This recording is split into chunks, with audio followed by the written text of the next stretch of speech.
जी viewers, क्या time हो गया है? 2:08। वेंसडे, नाइस,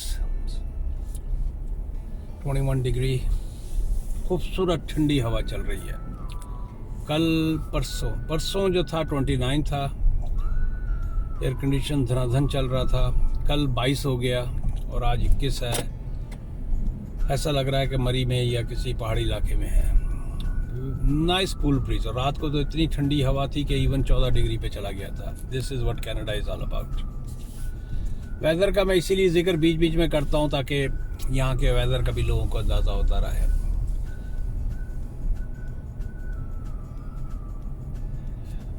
अच्छा जी, एक कमेंट है इरफान साहब का, लास्ट नेम बता रहा हूँ।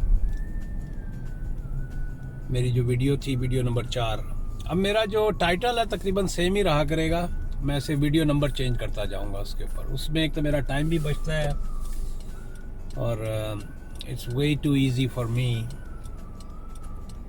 तो उसको जितना जल्दी हो सके उसको लोड कर दूँ, वरना अक्सर वीडियो बनी हुई होती है और टाइटल के चक्कर में कभी रुकी होती है, कभी वीडियोस के चक्कर में रुकी होती है, और वो 4-4 दिन 5-5 दिन जो है वंडर शेयर पे ही चढ़ी रहती है कि अभी इसमें ये रह गया, इसमें वो रह गया है। तो टाइटल एटलीस्ट मैं एक ही रखूँगा। और आप बादल देखें व्यूअर्स, क्या खूबसूरत बादल हैं। चलें इरफान साहब की बात कर लेते हैं। इरफान साहब ने कहा है कि मैं 45 साल का हूँ। ये बहुत सारे लोगों का क्वेश्चन है इस एज ग्रुप के। बहुत सारे लोगों ने डिफरेंट, या तो किसी प्रोफेशन में है या वो बिज़नेस में है, तो वो मुझसे क्वेश्चन करते हैं कि हमें विज़िट वीज़ा लगवाना है तो उसके लिए क्या करें। तो उन्होंने कहा है कि मैं 45 साल का हूँ और वो विज़िट वीज़ा अप्लाई करना चाहते हैं। अभी तक उन्होंने शादी नहीं की है, या at least one married at least at this time. उनके पास कोई प्रॉपर्टी नहीं है और बकौल उनके कि मैं बिजनेसमैन हूँ। Please I am waiting your reply. तो देखें सर, विज़िट वीज़ा के बारे में कनाडा का ये मेरी ओपिनियन है। मैं अगेन जिस तरह मैं पहले कहता हूँ कि मेरी कोई एडवाइस नहीं है कि आप you have to follow my advice. I am just saying on my personal knowledge. You have to satisfy visa officer there, और वो उसको आप सेटिस्फाई कैसे करेंगे? उसको सेटिस्फाई आप इस तरह करेंगे कि आपको ये शो करना है, जो एक बहुत ही मोटा और बड़ा ही इम्पोर्टेंट वर्ड, कोई भी कंसल्टेंट, कोई भी लॉयर और कोई भी वीज़ा ऑफिसर जो आपसे ये क्वेश्चन करेगा कि आप उसको कैसे सेटिस्फाई करेंगे कि आप वापस आएंगे। नंबर 1, सेटिस्फाई करने के लिए वो वीज़ा ऑफिसर जो है वो देखता है कि आपकी क्या मजबूरी आपको वापस इस मुल्क में लाएगी। आपको अपनी वो मजबूरी शो करनी है। अच्छा, वो मजबूरी जो है बिजनेस, आपने कहा कि आपकी, चूंकि अनमैरिड हैं तो आपकी तो कोई टाई ना होगी। आपके ना तो वहाँ पर बीवी है ना बच्चे हैं, या अगर कोई पहले से बच्चे हैं तो एक तो वो मजबूरी हो सकती है। लेकिन अगर आपका कोई बीवी नहीं है, कोई बच्चा नहीं है, अब दूसरे टाई रह जाता है कि आपके बूढ़े माँ बाप अगर हैं, और अगर वो बहुत ही इस तरह की कंडीशन है कि उनमें आप उनको टेक केयर करते रहे हैं और आपके ऊपर थे, वो आपके डिपेंडेंट थे इन द सेंस, तो that could be one reason. Otherwise ये वाला आपका शादी वाला सिलसिला तो ख़त्म हो गया। अब रह गया कि आपकी कोई प्रॉपर्टी नहीं है, या तो आपकी बहुत सारी प्रॉपर्टीज हो। वाह भाई वाह, मर्सिडीज होनी चाहिए। आके वो भी रुक गया, पीछे से जज्बाती होके आ रहा था बड़ी मुश्किल से, स्पोर्टी मर्सिडीज की E400, और रुक गए मौसम। या तो मैंने कहा शायद सीधा जाएंगे, लेकिन सीधा भी नहीं गए। एनीहाउ, चले बाकी बात आगे बढ़ाते हैं। तो आपको बिजनेस में या तो आप शो करें कि आपका बहुत बड़ा बिजनेस है और उसके अंदर बहुत सारे एसेट्स हैं। मेन चीज़ जो है, आपको सेटिस्फाई करना है किसी तरीके से उस वीज़ा ऑफिसर को। अच्छा, आपके पास ऐसे डॉक्यूमेंट्स होने चाहिए, क्योंकि पाकिस्तान के अंदर हैं या आप कहीं भी हैं, तो अब वो चूँकि डायरेक्ट तो आपका कोई इंटरव्यू वगैरह होता नहीं है। इनिशियली आपको पेपर फर्निश करने होते और आपको आपके डॉक्यूमेंट्स जो है वही आपके बारे में बताएंगे। अच्छा, रह गई बात कि कैसे बताएंगे। अच्छा, कुछ लोग जो है, बहुत सारी, मैं उन साइट्स का नाम नहीं लूँगा, जिन्होंने सिर्फ अपनी टीवी की तो खैर टीआरपी वगैरह होती है, वीडियो की सब्सक्रिप्शन बढ़ाने के लिए यूट्यूब के ऊपर और उसके ऊपर व्यूज़ बढ़ाने के लिए गल नहीं कोई नहीं पाजी इंज बना दो, उदा बना दो, इदा बना दो, उदा बना दो, does not work at all. वहाँ कोई बेवकूफ़ यूनिवर्सिटी में उन एम्बेसीज में नहीं बैठे हुए हैं। और रह गया जो वीज़ा सर्विस वाले हैं, VSA कहलाता है या क्या कहलाता है, उसके इससे कोई गर्ज नहीं कि आपके डॉक्यूमेंट जो है उसकी जो आपने लगाए हैं वो कितने लेजिट हैं, कितने कुक्ड हैं, कितने, मैं वो लफ्ज़ इस्तेमाल नहीं करूँगा जो हमारे इंडिया पाकिस्तान में और काफ़ी मुल्कों में वो होता है। लेकिन वीज़ा ऑफिसर जो है उसकी निगाहें बहुत तेज़ होती हैं। वो सीक्वेंस बनाता है, पिछले 6 महीने की, 1 साल का आपका सारा वो, या पिछले 3 साल का। उसके पास वो क्वेश्चन होते हैं जो आपने सोचे भी नहीं होते हैं। उस बुनियाद पे वो देखता है मसलन कि जी आप 6 महीने का पैसा अपने अकाउंट में डलवा लें, अकाउंट को वो चेक करेगा, वो ट्रांजैक्शन चेक करेगा, ट्रांजैक्शंस का पैटर्न क्या है, पेमेंट्स किनको जा रही हैं, किनको आ रही हैं, कितना डिपॉजिट हो रहा है। अब उन मुल्कों में ज़्यादातर तो कैश के ऊपर काम होता है। तो आपने जो ये कहा है कि जी क्या नाम है सिर्फ बिजनेस है, तो मैं नहीं समझता कि it will help you a lot unless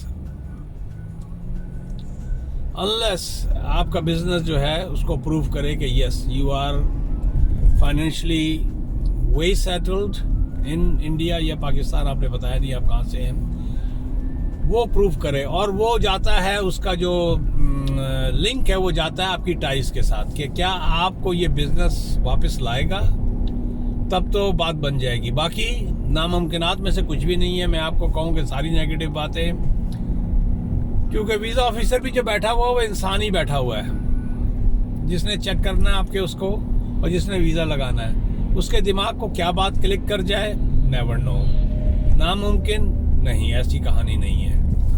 बहुत सारे लोगों के बहुत सारे पेपर्स होने पे भी नहीं लगे और लेजिट पेपर्स थे, और कई लोगों के आम उस पे भी लग गए। तो उस वक्त उस वीज़ा ऑफिसर का क्या मूड है, कैसे है, इस बुनियाद के ऊपर ट्राई ना करना, मैं इसके भी अगेंस्ट हूँ। One should try. इस सिलसिले में ये मैं कह सकता हूँ कि आपकी फर्स्ट ईयर रिजेक्शन आ जाती है, तो फिर आप देखेंगे कि किन रीजंस के ऊपर आपका वीज़ा रिजेक्ट हुआ है। आप उन रीजंस को फुलफिल करने की कोशिश करें, और उस पर भी रिजेक्ट हो जाता है तो फिर किसी कंसल्टेंट से बात करें जो लाइसेंस कंसल्टेंट हो, वो आपके नोट्स निकलवाए इमिग्रेशन डिवीजन से या जहाँ से भी इसके पेपर निकलते हैं, वो कंसल्टेंट आपको ज़्यादा अच्छे तरीके से बता सकता है। Oh my God, this girl is something, they don't know. मैं पानी की बोतल ढूंढ रहा था, पानी की बोतल उठा के मैंने कहा कि अब एक्सीलेटर में पैर दूं, तो वो सामने से निकल ली। अल्लाह बचाने वाला है, अल्लाह ही बचाता है, बंदा क्या चीज़ है। तो ये है इरफान साहब, मैं आपको यही कह सकता हूँ। वेटिंग फॉर माई रिप्लाई, तो मैं लिख दूंगा इसके ऊपर, आपके उसको जवाब दूंगा कि भाई मेरी वीडियो जो है आज की उसको वॉच कर लें। देखें हवा, देखें कैसे चढ़ रही है इनकी, आप शर्ट आप देख रहे होंगे कैसे उड़ रही है। तो हवा इंतहाई तेज़ है और अच्छा उसका प्रेशर है हवा का। ये सारा राइट साइड के ऊपर जो है, ये पहले ऐसे ही जंगल वगैरह टाइप का था, अब यहाँ पर एक फायर स्टेशन बन गया है, क्योंकि आबादी बढ़ती चली जा रही है। यहाँ पर हर सर्टन, अब मुश्किल से यहाँ से 1.5 किलोमीटर के ऊपर एक फायर स्टेशन है, तो वहाँ पर इन्होंने, तो वाकई मिसागा की जो सिटी है, ये काम जिस लेवल पे करते हैं, unbelievable, one of the best city what I will से।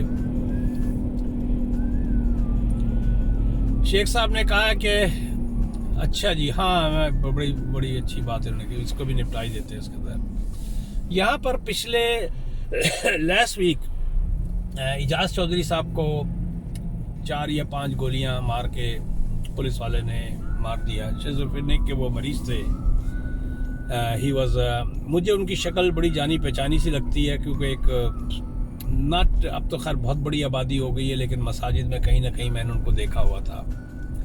और जिस इलाके में उनको मारा, उस इलाके को भी मैं बहुत अच्छी तरीके से जानता हूँ। वहाँ ज़्यादातर ईस्ट पंजाब के लोग हैं, मॉल्टन का एरिया कहलाता है।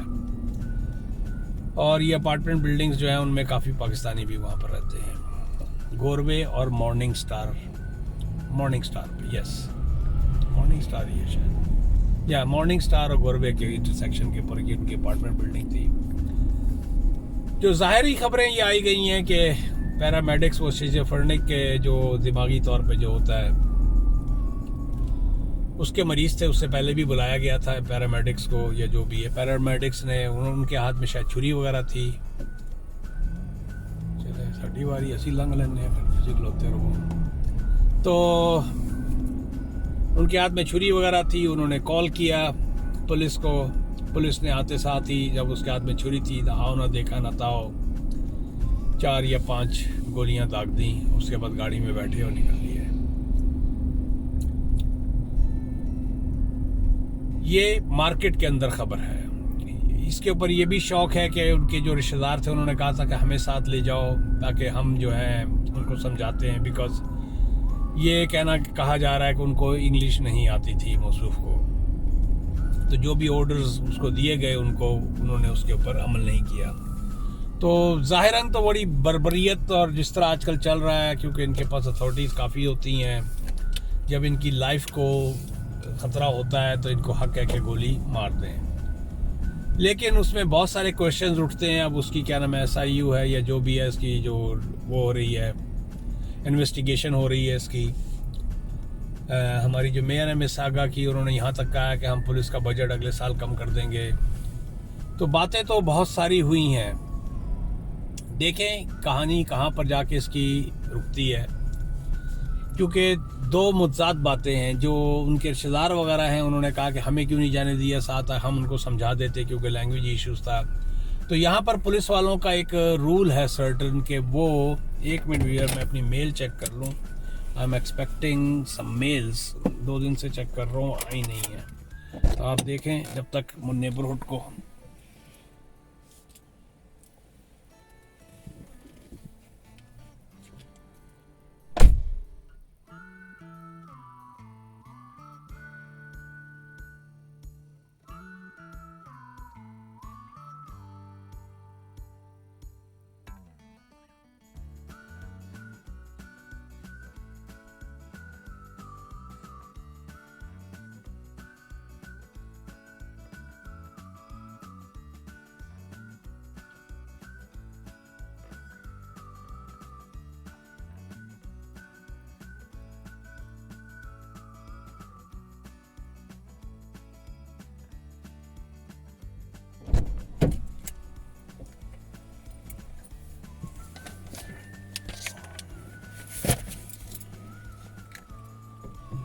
जी व्यूअर्स, तो इस पर मुतज़ाद बातें आई हैं सामने। जिस तरह मैंने पहले कहा था कि उनकी फैमिली ने कहा कि हमें क्यों नहीं ले जाने दिया साथ, हम उनको समझाते। तो क्या नाम है, उसमें ये होता है कि अगर खुदा न खास्ता अगर आदमी जो है इस कंडीशन में है, उसके हाथ में चाकू है या इस किस्म का है, और वो काफ़ी जिसे कहते हैं कि आउट ऑफ हिज सेंस है, तो अगर कुछ हो जाता है उनके लवाहिकीन को जो 7 लोग जाते हैं, तो पुलिस कभी भी इस तरह का चांस नहीं लेती, वो सारी जिम्मेदारी पुलिस पे आ जाती है। अब बात यह है कि उनको गोली क्यों मारी गई, दैट वाज टोटली अब तक बकौल लोगों के वेरी मच अनएक्सेप्टेबल है। यहाँ पर एक होता है टीज़र मारा जाता है, या पेपर स्प्रे होता है, इस तरह की चीज़ें होती है अगर कोई बहुत ही आदमी अनकंट्रोलेबल कंडीशन में है। तो इस तरह की कोई भी चीज़ यूज़ नहीं की गई और डायरेक्ट गोली मार दी गई। तो उसके ऊपर काफ़ी एहतजाज हो रहा है। यस, काफ़ी एहतजाज हो रहा है। एहतजाज इस सेंस में कि कल भी रैली निकली थी, परसों भी रैली निकली थी, और वेंसडे को उनका फ्यूनरल है, उस दिन भी रैली कोई ना कोई निकलेगी। उसमें ह्यूमन राइट्स वाले भी आ गए हैं, ब्लैक लाइफ मैटर्स हैं, उनके लोग भी बीच में आ गए हैं। और अभी जो एक रैली थी, अगर मुझे उसकी वीडियो मिली तो वो मैं शायद साइड में लगा दूँ। तो यस, ह्यूमन राइट्स थोड़ी सी ज्यादती ज़ाहिरन तो हुई है, लेकिन जब इन्वेस्टिगेशन होके बाहर आएगी तो फिर पता लगेगा what exactly happen, why police को इतना स्ट्रेट एक्शन क्यों लेना पड़ा। इससे पहले भी एक आध वाक़या हुआ जिसमें पुलिस ने डायरेक्ट गोली मारी है, और ये 62 ईयर्स के बूढ़ा आदमी था, तो right at the spot he died. तो चलें व्यूअर, अल्लाह उनकी मग़फ़िरत करे, मैं यही दुआ करूँगा। और ऐसे वाक़यात नहीं होने चाहिए, और अगर कोई वाकई ज़िम्मेदार है तो उसको उसकी सज़ा मिलनी चाहिए। चलें व्यूअर, मिलते हैं एक ब्रेक के बाद। Like I always request, please please please subscribe my videos. मौसम बहुत शानदार है, बहुत शानदार है। और अभी मुझे टोरंटो जाना है, सनीब्रुक हॉस्पिटल, किसी को पेशेंट को खाना देने के लिए। तो चलें, अभी एक लंबी ड्राइव आ गया है। चलें, मिलते हैं एक ब्रेक।